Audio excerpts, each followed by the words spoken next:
Well, here we are. It's the end, it's the final episode, and we are in the Europa League final. Can we end on a high?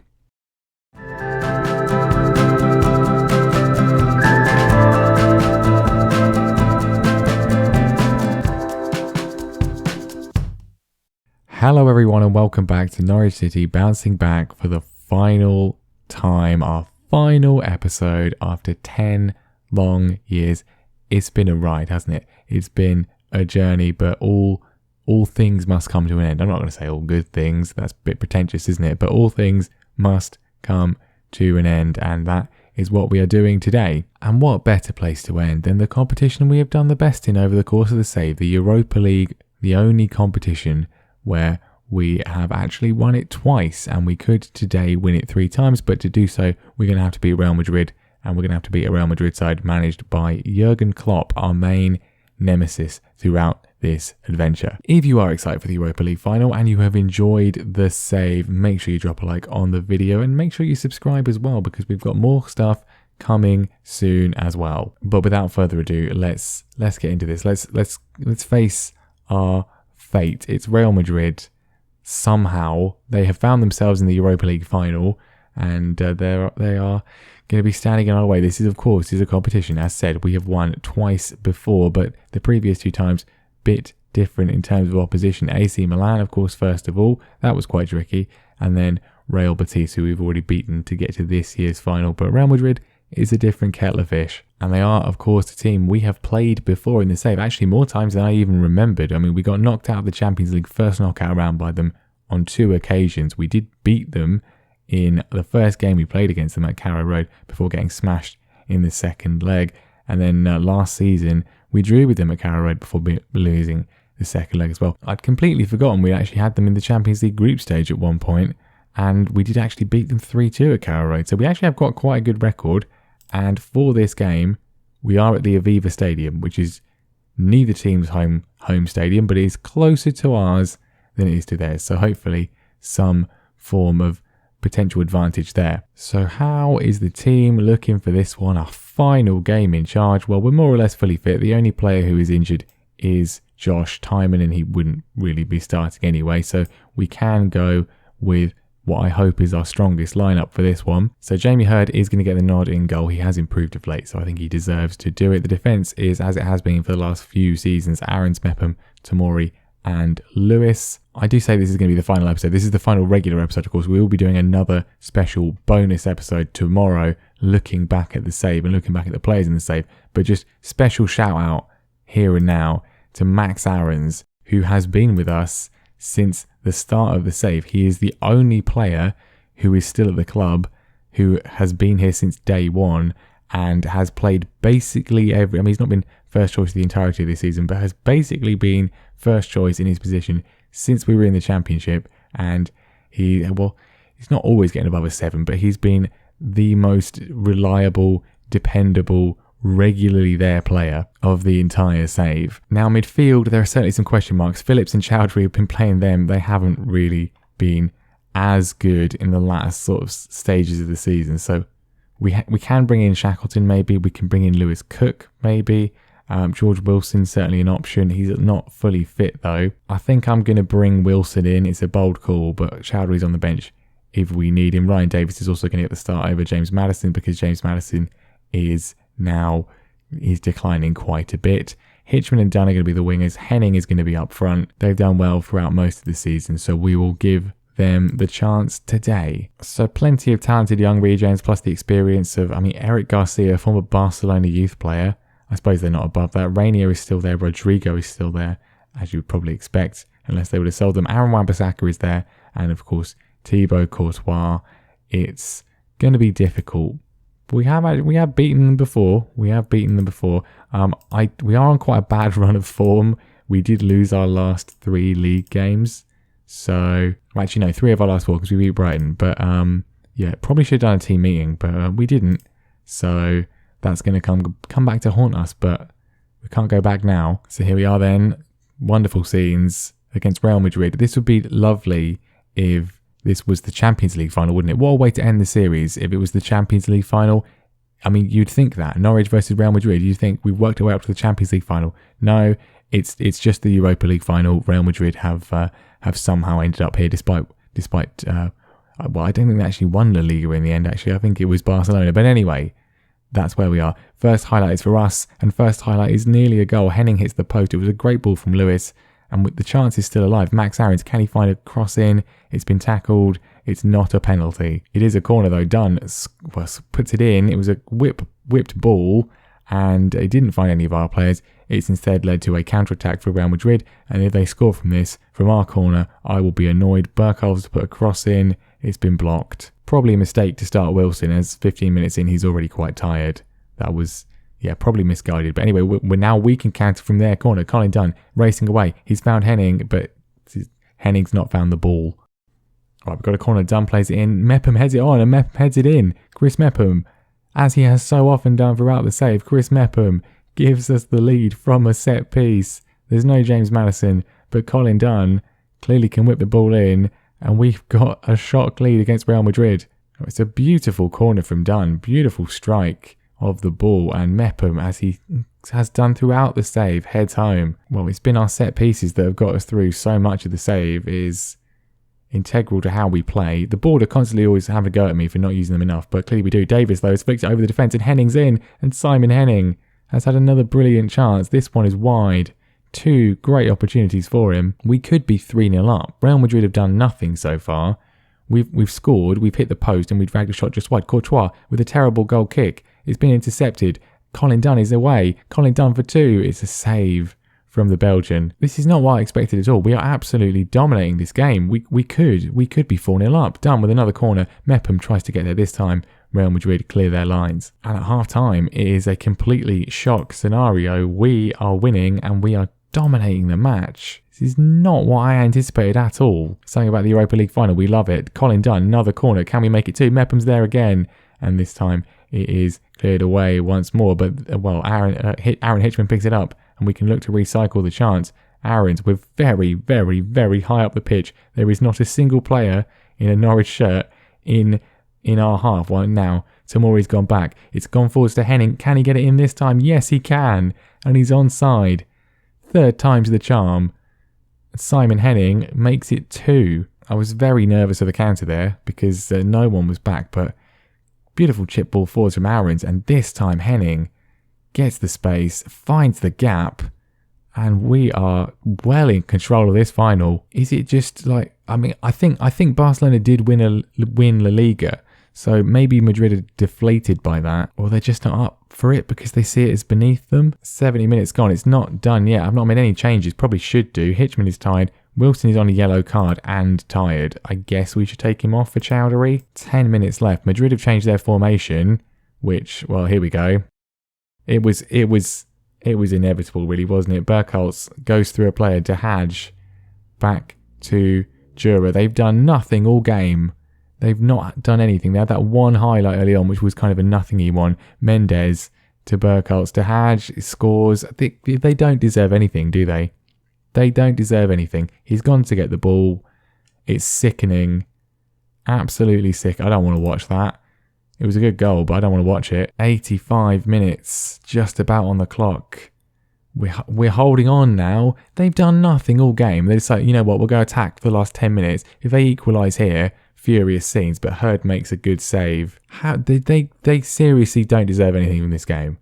You can't just turn up for the last 10 minutes and expect to be allowed to win. We're 2-0 up. We could be 4 or 5-0 up. This would be horrendously cruel. I mean, I'm aware I could make more subs. I don't want to extend the time. We're in injury time. Just hold on. I'm not going defensive because it hasn't worked at all this season. Whenever we've done it, are we going to do it? Are we going to do it? We are. It's the home dressing room. It's the Europa League final. It's only going to be one result. Doesn't matter who we're playing. We have got the job. They look a bit confused. Most of you have been there before. Most of you have won this competition twice. But goodness me, there we go. It's not the Champions League. It's not the Premier League. But it is the Europa League, and that is still really good. 3 Europa Leagues, beating Real Madrid in the final. I'll take that. I will take that all day long. And there you go, like a completely British and Irish team. In fact, we don't have any players from the Republic of Ireland. So a completely UK team has just won the Europa League against Real Madrid. That's not bad, is it? That's not bad at all. I think that's one of the very few times this season that the entire front three have all got over a 7, and the goalkeeper has got over a 7. Jamie Hurd, for all of his issues early on this season, has done quite well. Not going to lie, when they scored, I thought, yep, here we go again, because we have done that so much throughout the save. But we are the new Sevilla. 3 Europa League titles in 10 years is not bad at all. 7 trophies overall, 3 Europa Leagues, the Euro Cup 2, the FA Cup, the League Cup, and the Championship title. Yeah, that's been pretty successful. Obviously, would have been nice to win the Premier League. We came so close. That's the biggest sort of miss of the save. We never got close to winning the Champions League ever. Suppose we at least got to the knockout round. But yeah, I mean, some of these guys here, we'll go through this again in the video tomorrow, but some of these players have been absolute club legends. I mean, Aarons and Lewis, Maddison, and we brought them back. Well, Aarons has been here since the start, but we brought the other two back. They've done so well. It's certainly been a pretty successful period for the club, it's fair to say. Last press conference, not doing it. Not interested at all. Of course, we do qualify for the Champions League.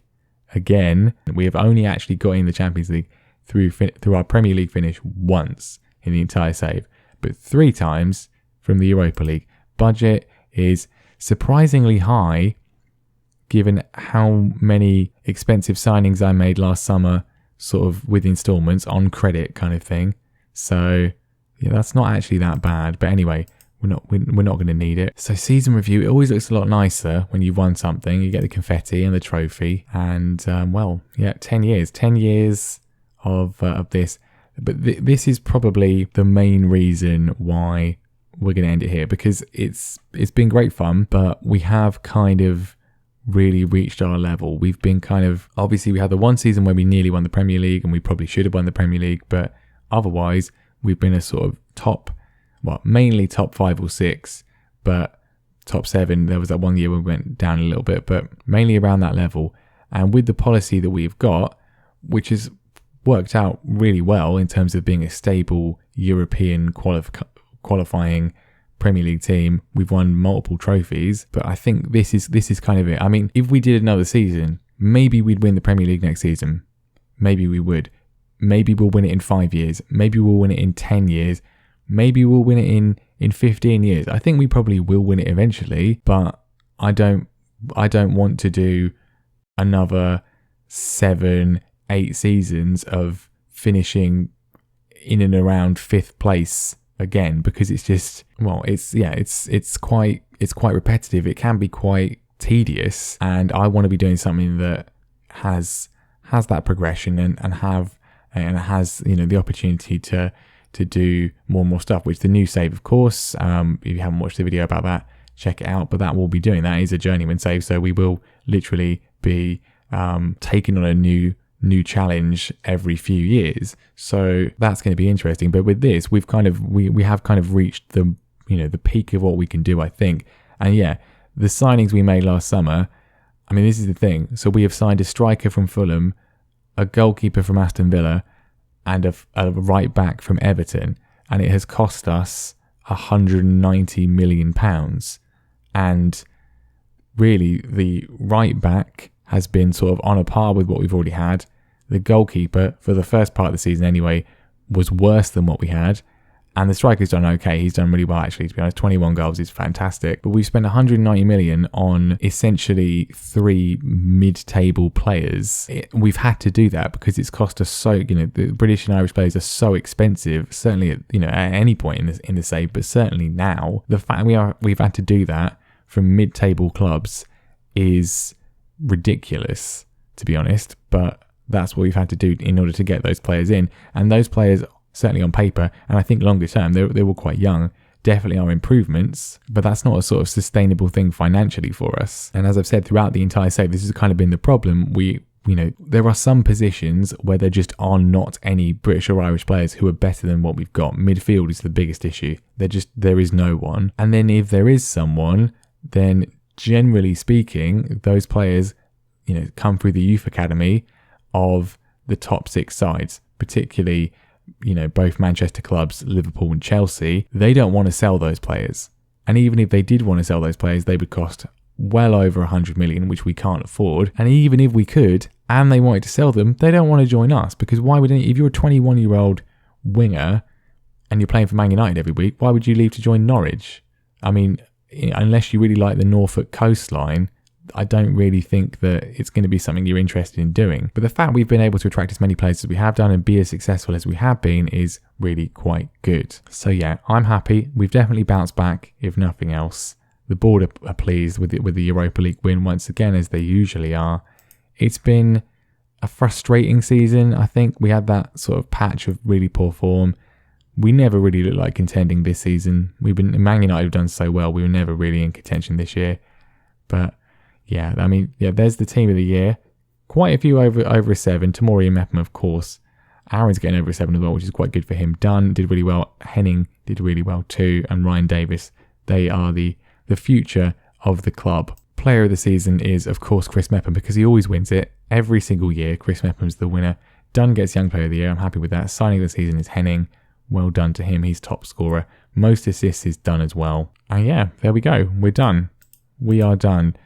Norwich City 2021. Where are they now? Well, you can find out more about that in the episode tomorrow, the bonus episode to end things off. We will look at our team of the save and look back at where our former players have ended up and things like that. Review some of the best moments of the save. But as far as the regular events are concerned, that is going to be that. Thank you very much for watching, because this has been, without a doubt, the most successful thing I've done on the channel. There have been people watching all the way through, which is really nice. I'd love it if one day this channel could be quite big, at least in terms of the FM community. I don't know if that will ever happen. And if it doesn't, then, there we go. But it's fun doing this. I like doing it. And the fact that people watch and enjoy it is really nice. So thank you very much if you have. Make sure you drop a like, make sure you subscribe, all that sort of stuff. If you've watched this far in the video, I'm assuming you're probably subscribed already. But it's been great fun. I've really enjoyed it, and I hope you have too. As I say, we will do a video tomorrow looking back